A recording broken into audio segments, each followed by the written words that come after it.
Quiz Bong Navarro, inilatag mismo ang pandirdiri kay Denise Cornejo. Dito natin makikita na kahit gaano pa talaga kasolid ang kanilang pagkakaibigan, basta nalamatan na ng mismong trust issue ay hindi na madaling ibabalik pa.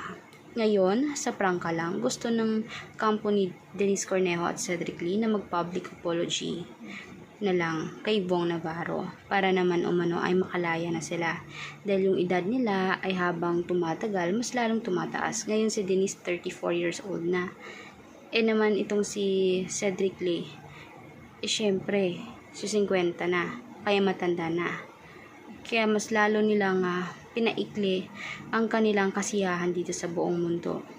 Kaya ngayon kahit mag-apila sila ng 10 million na mismong bail para makalabas sila ay hindi napapayag ang mismong korte. Abogado ni Bong Navarro ang siyang nagpanalo at lalong-lalo na ang malakas na ebidensya galing sa kondo.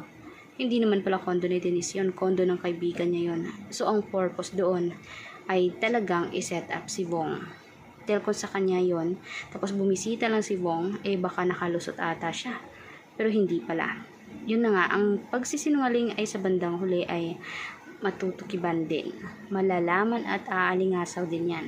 Kaya yung pagiging kadiri niya sa loob ng kulungan, umaalingasaw na nga. Maraming mga prison mate niya ang mismong nababahuan na sa kanya dahil ang baho niya mismo sa katawan umaalingasaw na. Kaya for more videos updates, mag-subscribe, i-like at i-share ang ating videos in public. Salamat po.